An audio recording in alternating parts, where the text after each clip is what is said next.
오늘 발표된 10월 수출입 동향에서 의미 있는 통계가 나왔습니다. 네, 무려 13개월 만에 월간 수출이 플러스로 전환된 건데요. 자세한 내용 장영진 산업통상자원부 1차관 모시고 이야기 나눠보겠습니다. 어서 오십시오. 안녕하세요. 안녕하십니까.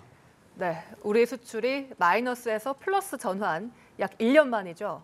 예, 정말 오랫동안 기다리던 소식이 왔습니다. 13개월 만에 수출이 플러스가 됐고 무역적 흑자도 5개월 연속 지속되면서 정말 우리 경제에 밝은 소식을 주고 있습니다. 특히 중요한 것은 지역별로도 중국, 아세안 그리고 여러 나라의 주요 시장에 대해서 굉장히 또 성적이 좋아지고 있고 품목별로도 반도체, 자동차 등 여러 주력 품목들이 골고루 호조세를 보이고 있습니다. 네, 이번 수출 플러스 우리 경제에도 갖는 의미가 상당할 것 같거든요. 예, 그렇습니다. 우리 성장에서 수출이 차지하는 비중이 한 3분의 2 정도 됩니다. 그리고 수출이 0.1%포인트 늘어날 때마다 고용이 10만 명 증가한다는 통계가 있습니다. 예. 네. 그래서 우리 수출이 플러스로 돌아섰다는 것은 굉장히 큰 의미가 있고 또 최근에 외국인 투자라든가 또 지난 9월에 생산 소비 투자가 다 플러스로 전환되는 등 우리 경제가 정말 당초 전망대로 상저하고로 돌아서면서 앞으로 국민들의 삶이 좀 더 나아지지 않을까 생각하고 있습니다. 네, 수출입 동향이 이런 추세를 유지해야 할 텐데 그렇다면 정부는 이렇게 증가세를 유지하기 위해 어떤 활동을 하고 있는지 궁금합니다. 예, 수출 증가에 역시 제일 큰 기여를 한 것은 우리 기업들입니다. 예. 기업과 근로자들인데 정부도 우리 기업들을 지원하기 위해서 많은 노력을 했습니다. 대통령께서 5차례의 어떤 수출 확대 회의를 주재해 주시고 또 정부처가 정말 산업뿐만 아니라 정부처가 수출 확대를 위해서 매진하고 있습니다.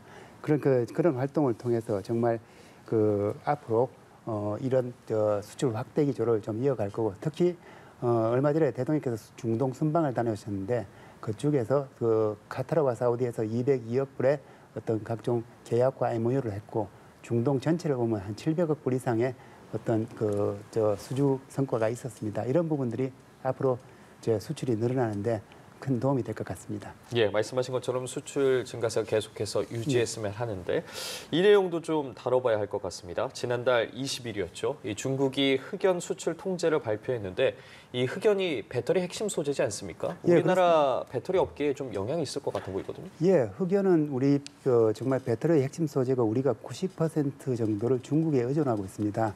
또 흑연은 예를 들어 흑연 실린더 같은 경우는 탄도미사일에 사용되는 전략 물자이기 때문에 예. 세계 각국이 면밀히 관리하고 있는 품목이고 이번에 중국에서 조치를 한 것도 그런 차원이고 다만 저희들이 좀 다행인 것은 어떤 수출을 금지한 것이 아니라 수출 허가를 통해서 조금 더 면밀히 살펴보겠다는 것이고 다행히 어떤 수출 자체가 어려움이 있는 건 아닙니다. 네, 그런데 이렇게 갈륨과 게르마늄 수출 통제를 한 것도 중국이 이렇게 한 것도 2달 전의 일이거든요. 예. 그러면 공급망 불안 이슈에 대해서 정부의 근본적인 대책 뭐가 있을까요? 예, 정말 공급망 문제가 점점 이제 심각해지고 있는데 지난해에 있었던 와이어링 하네스로 인해서 자동차 공급이 차질이 있었고 예. 또 요소수 우리 국민들에게 큰 영향을 미쳤지 않습니까? 그리고 최근에 이제 흑연이나 갈륨, 게르마늄 이런 부분이 있기 때문에 저희들이 크게 3가지 정도를 하고 있습니다. 첫째, 조금 다소 비용이 들더라도 국내 생산 기반을 확충하고 대체 물질을 개발하는 거하고요. 그다음에 수입선을 다변화하는 거. 네. 그리고 어떤 우방국과의 공조를 통해서 이런 서로 국가 간의 협조를 통해서 이 부분을 슬기롭게 대체해 나가는 이 3가지 방향으로 대책을 준비하고 있습니다. 네, 알겠습니다.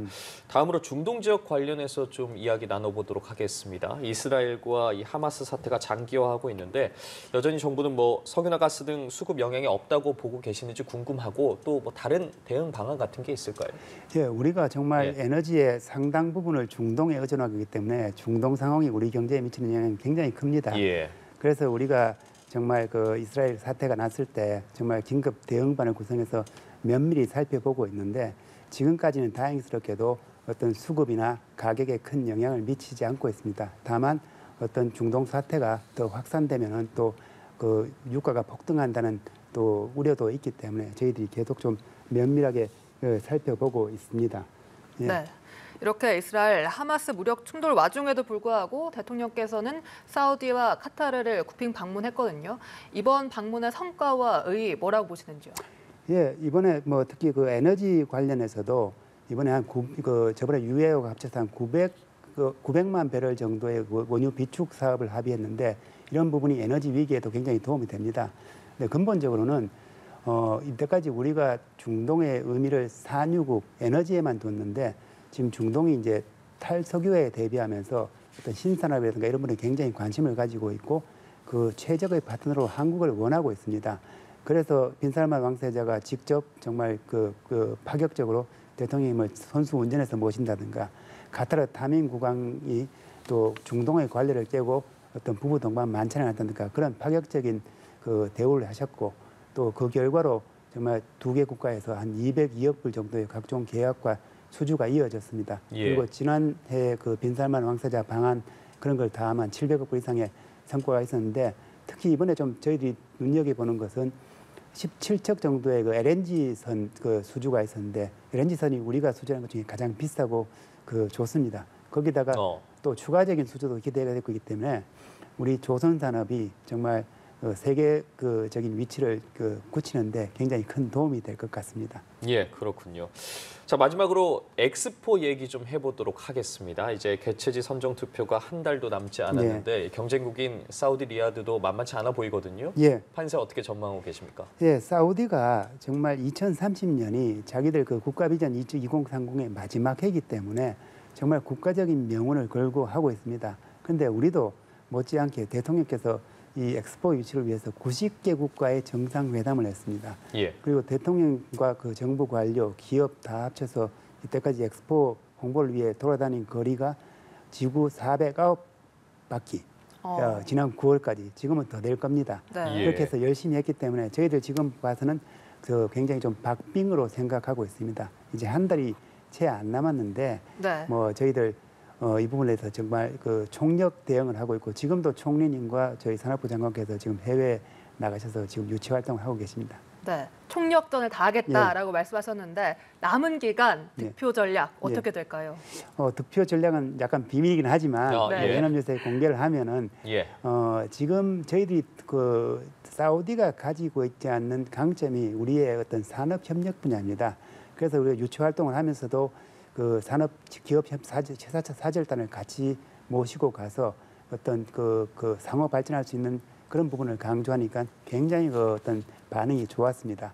그런 유치 활동을 마지막까지 하면서 또 현지에서 또 이 실제 투표권을 행사하는 분들이 파리에 계십니다. 그래서 지금 우리 대통령실과 우리 관계관들이 지금 파리에 지금 헤드쿼터를 차리고 지금 열심히 맨투맨으로 하고 있고 또 마지막에 우리 5차 PT가 남아 있는데 정말 지금까지 4차 PT에서도 우리의 강점이 잘 드러났는데 마지막에 대미를 장식하면서 정말 멋진 역전승을 기대하고 있습니다. 예, 비법 알려주셔서 감사합니다. 저희도 좋은 소식 들리길 바라보겠습니다. 오늘 수출입 동향 등과 관련해서 장영진 산업통상자원부 1차관과 이야기 나눠봤습니다. 말씀 고맙습니다. 고맙습니다. 감사합니다.